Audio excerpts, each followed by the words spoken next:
Hey everyone, good evening. Today we are going to give our presentation of the module The Global Business Environment Evaluation and Dynamics. And our group number is 66 and we have selected clothing industry for our research area.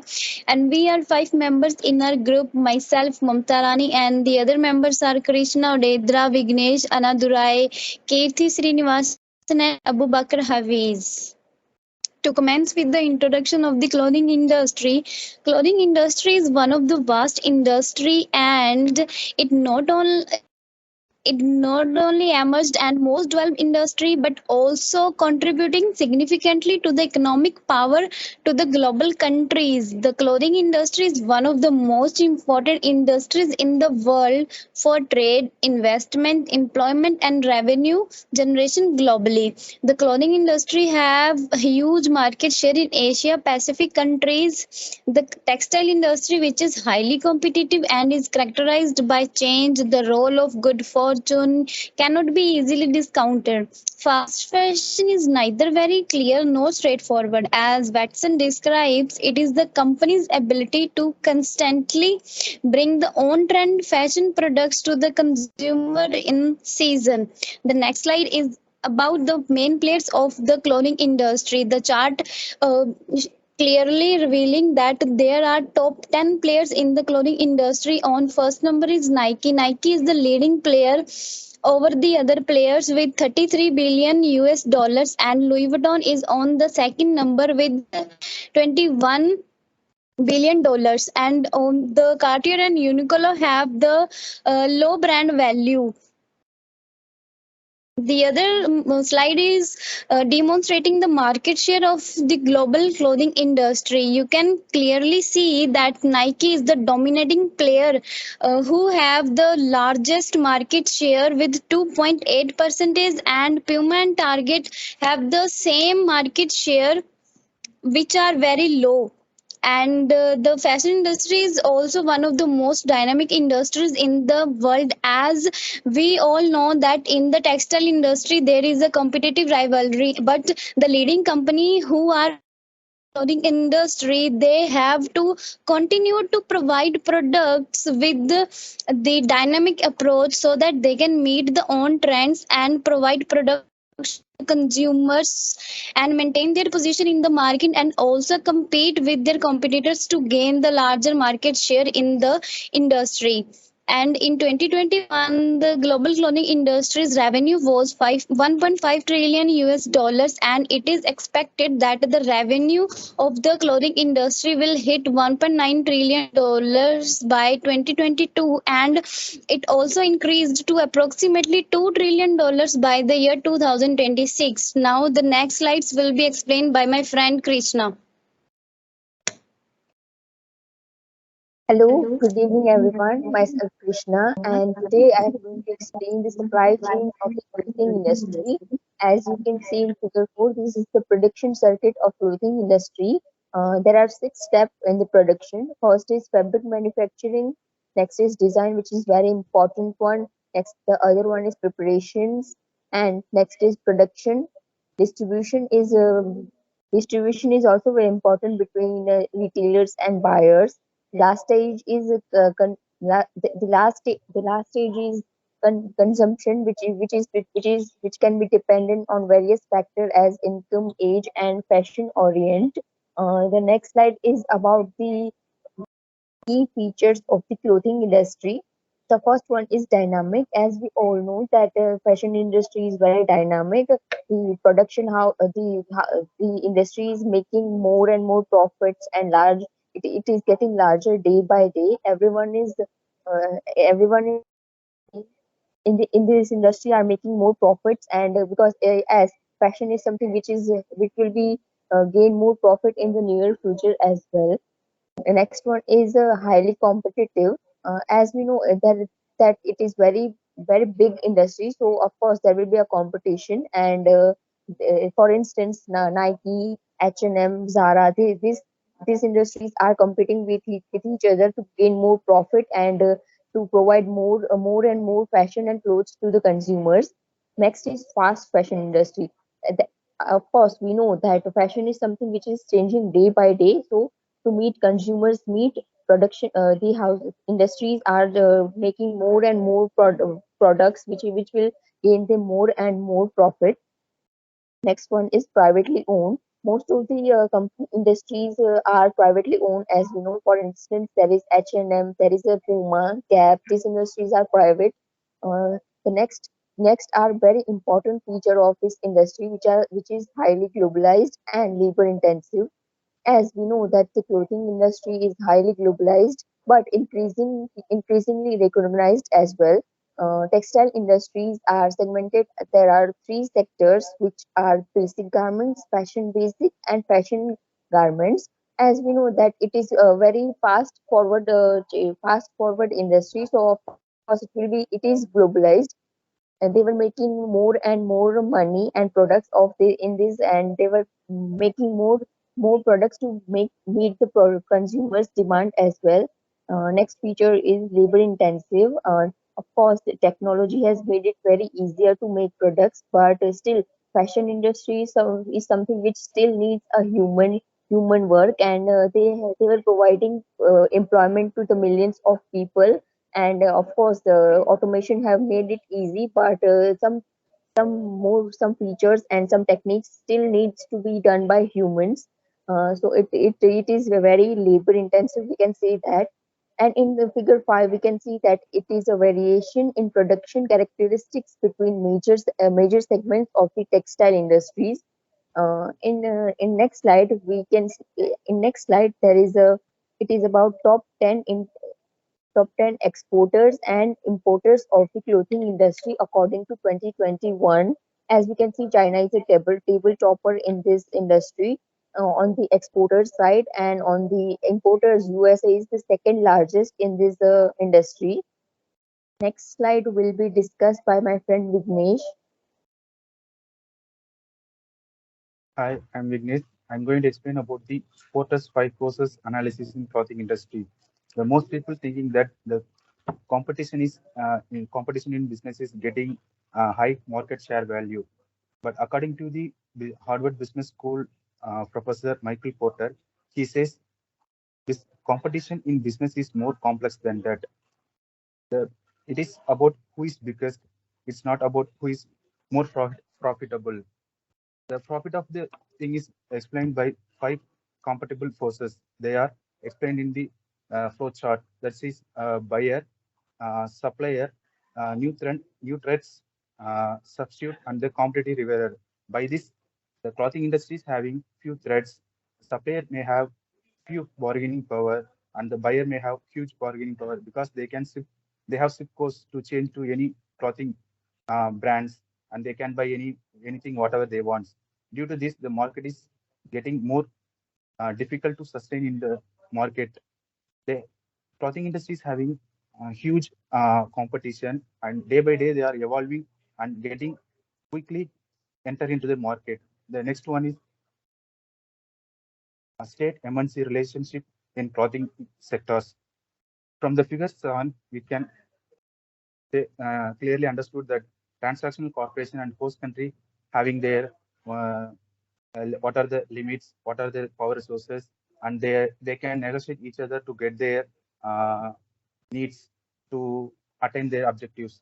The clothing industry, the transnational corporations having limitations of competition, customers and distributors. These are the things they have their limitations, and the power resources they have control over the global markets, technologies, network over the global sectors, exportal potentials to lead the world market, employment opportunities they will give to the state they are coming. And the next thing, the host country having the limitations of global interactions, competition with the countries, they can invest in their countries, market imbalance, foreign direct investments, and political instabilities. These are the things they have their limitations of the host countries. The power resources of the host countries are they can easily assess the markets, uh, natural resources, with quality labors and employable labors, political climates, and government incentives. These are the things they have government in the state side they are having. The another thing the transnational corporation having. both they can be negotiable to get their needs to attain their objectives. If the transnational corporation is increasing, the host country is increasing. If the host country is increasing, the transnational corporation increasing to their limits.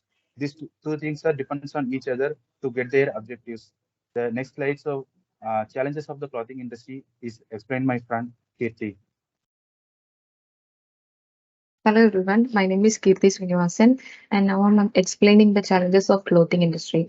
We know that clothing industry is the most diverse industry in the world and there are some challenges they are facing by clothing industry. The first one is increasing international competition. Second one, exploitation of labor. Third one, insufficient supply chain and distribution. And the fourth one is fast changing fashion trends. In these four major challenges are, we know that key features we already described. These are the key features also. So these are the facing the challenges also.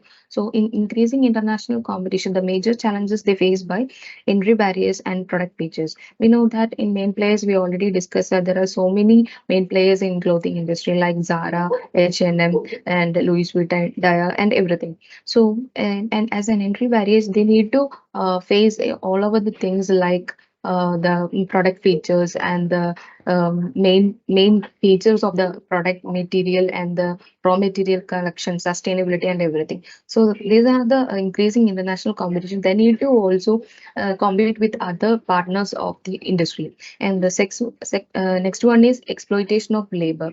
Exploitation of labor means we know that abusing people who working there with the for the profit, work excessively long hours and have no labor contract.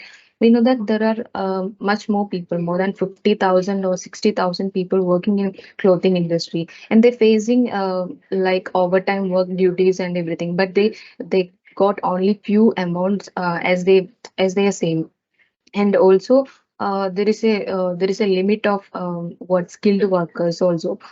So these are the main exploitation of labor challenge that facing by clothing industry. And the third one is insufficient supply chain and distribution. And in this part, the shortage of raw materials, economics uncertainty, and climate changes in government policy.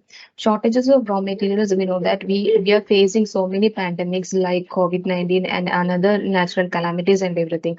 So at the time, if the particular clothing industry is always buy some raw materials from a particular country, maybe that country faced any like of calamities or natural calamities or some pandemics, then they can't provide the much more products to the particular clothing industry. So the existence is also very crucial for them. And the economic uncertainty and climate changes that we already said, and the changes in government policy. The taxation basis policies is changing each year, like the political parties. So the insufficient supply chain and distribution is the third part of the challenges facing by clothing industry. The major part, I can also say that the transportation, because they need to change from one country to another, and they also need to know the knowledge about the country facilities and the culture of the country and everything.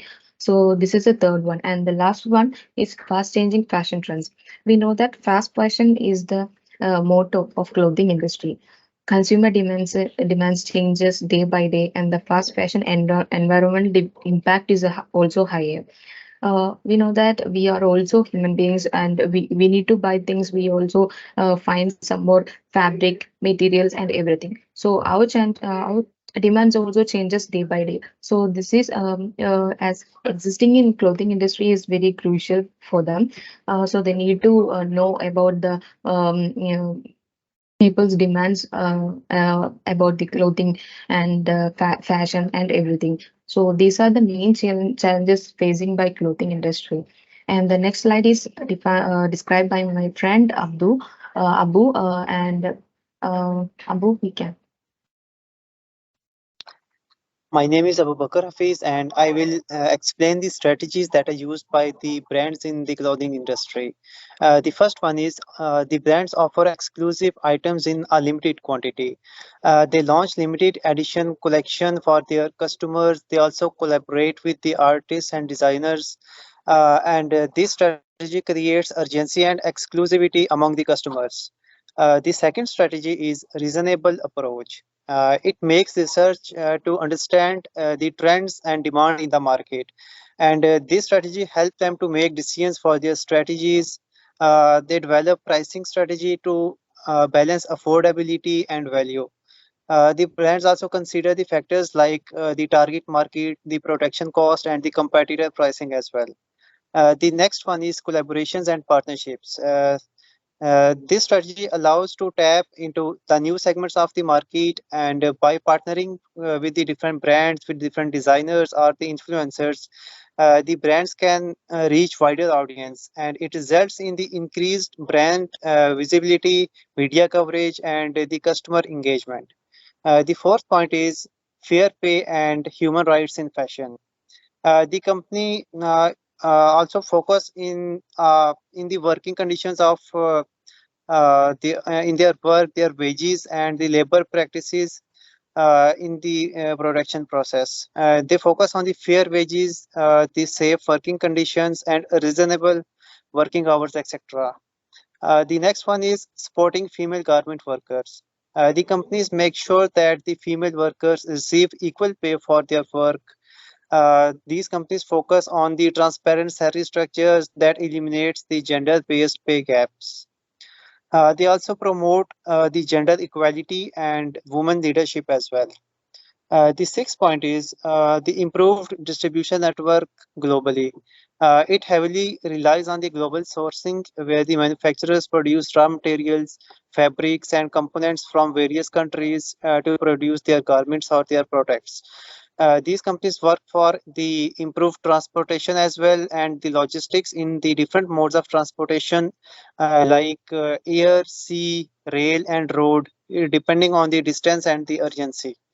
The last strategy is these companies use the softwares like ERP, that is Enterprise Resource Planning, and PLM, that is Product Life Cycle Management. It is used to improve the production and the business growth. The ERP systems facilitate the management of the entire supply chain, while the PLM softwares support the design and the development stages of clothing products.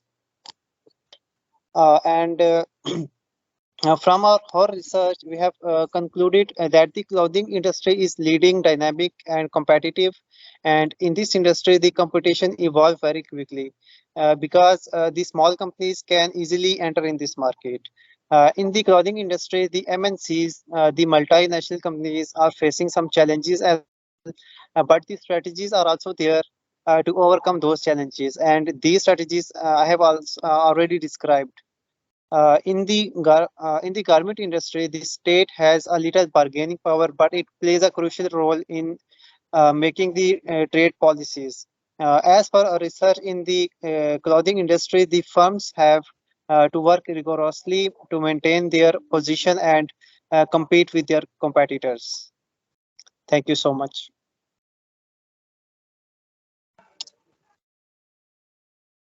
Thank you.